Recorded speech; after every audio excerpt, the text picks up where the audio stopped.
ត្រីបឹងកឆែតបងប្អូនហើយណែចាក់មកជាប់គ្រឿងខាប់អញ្ចឹងអាហ្នឹងបើថាញ៉ាំទៅឆ្ងាញ់អញ្ចឹងណាហើយមានថាអុចទៀនអុចឲ្យពីក្រោមញ៉ាំបែបពុះក្តៅនេះហើយផ្សែងអញ្ចឹងអូយបងប្អូនហើយញ៉ាំឆ្ងាញ់មែនតើហើយខ្ញុំចូលចិត្តញ៉ាំមកបងប្អូនហើយត្រីបឹងកឆែតនេះអូយបំពងត្រីឲ្យស្រួយមកហើយនេះគឺជាគ្រឿងផ្សំរបស់យើងបងប្អូនមានគ្រឿងនេះបងប្អូនមានបុកហើយមានអត់តាន់បុកមានខ្ទិះដូងមានថាម្ទេសកិនអីហើយអីចឹងណាអញ្ចឹងខ្ញុំយកគ្រឿងទាំងអស់ហ្នឹងចាំត្រៀមបុកអញ្ចឹងឥឡូវត្រីរបស់យើងនេះខ្ញុំឲ្យគេទិញមកយើងឲ្យគេសម្អាតឲ្យស្អាតហើយយើងគ្រាន់តែវេះឲ្យបងប្អូនវេះឲ្យអានេះគឺមិនបាច់យើងមិនបាច់ប្រឡាក់ម្សៅទេប៉ុន្តែបើខ្ញុំវិញចូលចិត្តប្រឡាក់ម្សៅបងប្អូនព្រោះដោយសារពេលដែលបំពងទៅកុំឲ្យវាផ្ទុះអញ្ចឹងបើអត់ប្រឡាក់ម្សៅទេខ្ញុំភាគច្រើនបំពងនៅផ្ទះផ្ទុះអីអូយពិបាកមែនតើអញ្ចឹងតែខ្ញុំវិធីរបស់ខ្ញុំបំពងនេះមានតែចាក់ម្សៅចូលហើយខ្ញុំប្រឡាក់ម្សៅថែមអញ្ចឹងណាបងប្អូនតែប៉ុណ្្នឹងមកហើយបាត់ទេហើយសម្រាប់គ្រឿងបុកនេះខ្ញុំមានដាក់ម្ដេងលក្ខូចសើចខ្ទឹមខ្ជាយអីហ្នឹងខ្ញុំដាក់ថែមខ្ទឹមស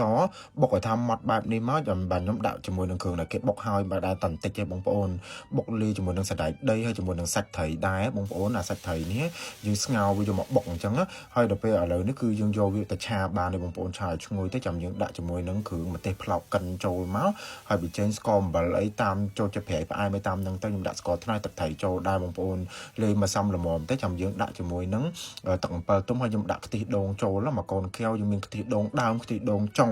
ចាក់លាយបញ្ចូលគ្នាបែបនេះមកតែប៉ុណ្្នឹងមកហើយបាត់ទេបងប្អូនទុកឲ្យឈ្ងុយហើយយើងកឆែតនេះយើងមិនបាច់ថាយកទៅឆាជាមួយបងប្អូនយើងដាក់ជាមួយនឹងទ្រាប់ក្រមចេះពេលដែលយើងដាក់ទៀនទៅពីខាងក្រោមវាក្តៅទៅវានឹងឆ្អិនបានល្អថែមហើយនេះខ្ញុំចាប់ផ្ដើមស្រោចគ្រឿងរបស់ខ្ញុំដែលបានឆាហើយនោះបងប្អូនហើយនេះខាប់បែបហ្នឹងអូយអាហ្នឹងខ្ញុំចូលចិត្តញ៉ាំមែនតើខំដោយសាច់ដោយអូយឆ្ងាញ់មកហ្មងហើយមើលចានប្រឡាក់នៅក្រោយខ្នងខ្ញុំមកក៏ច្រើនដែរបងប្អូនហើយបើថាចានប្រឡាក់អញ្ចឹងញ៉ាំក៏អត់ឆ្ងាញ់ដែរអញ្ចឹងតលាងវាឲ្យស្អាតសិនបានមានអារម្មណ៍នៅក្នុងការញ៉ាំអញ្ចឹងបងប្អូនច្រើនកពុលមកឥឡូវខ្ញុំមកលាងចានជាមួយនឹងសាប៊ូសាន់ឡៃលាងចានមួយសាប៊ូសាន់ឡៃគឺចានរបស់យើងស្អាតបានល្អបងប្អូនទាំងប្រេងទាំងអីហ្នឹងគឺថាដាច់មកស្អាតហ្មងហើយសាប៊ូសាន់ឡៃនេះគឺជាម៉ាកផលិតផលដំបូងបង្អស់របស់ក្រុមហ៊ុន Unilever មកបច្ចេកភពអង់គ្លេសតាំងពីឆ្នាំ1884នោះសាន់ឡៃមានវត្តមាននៅក្នុងប្រទេសកម្ពុជាយើងនឹងជួយបម្រើដល់ជីវភាពប្រជាជនរបស់យើងនៅប្រចាំថ្ងៃហ្នឹងរបស់ប្រជាជនកម្ពុជាយើងជាង20ឆ្នាំមកហើយបងប្អូនហើយសាប៊ូសាន់ឡៃនេះមានចរាចរណ៍នៅលើទីផ្សារកម្ពុជាតាំងពីដើមមកហើយមិនដែលថាយកចូលពីផ្ទះលេខ2ណាមកហើយបងប្អូន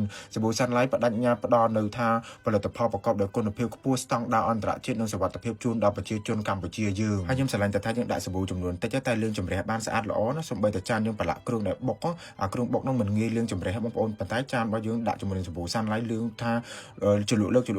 លាងបានស្អាតហ្មងអានេះបើអត់ទាន់បានដោះលាងអីណាបងប្អូននេះបានថាភ្លឺស្អាតហ្មងហើយមូលហេតុសំខាន់ដែលខ្ញុំជ្រើសរើសប្រើសាប៊ូលាងចានសាន់ឡៃហ្នឹងគឺដោយសារតែគុណភាពល្អប្រើប្រាស់បរិមាណតិចប៉ុន្តែយើងក៏សម្អាតកាកសំណល់បានយ៉ាងល្អស្អាតដែរបងប្អូនណាខ្ញុំស្រឡាញ់ការប្រើប្រាស់នឹងមែនតើណាហើយឥឡូវនេះមកដល់ថាយើងលាងហើយផ្ទះបាយយើងបានស្អាតល្អបងប្អូនមានអារម្មណ៍ក្នុងការញ៉ាំហ្មងហើយត្រីរបស់យើងនេះក៏ថាបំពងយ៉ាងស្រួយជាមួយនឹងថាបន្លែក្តៅពីថាខាងក្រមពុះខុចតិចបែបនេះទៀតអូខ្ញុំចូលចិត្តញ៉ាំមែនតើអានេះញ៉ាំជាអាហារថាពេលថ្ងៃត្រង់ញ៉ាំជាមួយនឹងបាយក៏ត្រូវញ៉ាំពេលល្ងាចអីអូជុំគ្នាសប្បាយញ៉ាំហ្មងហើយបងប្អូនអាចជ្រើសរើសវិធីថាធ្វើដូចខ្ញុំអញ្ចឹង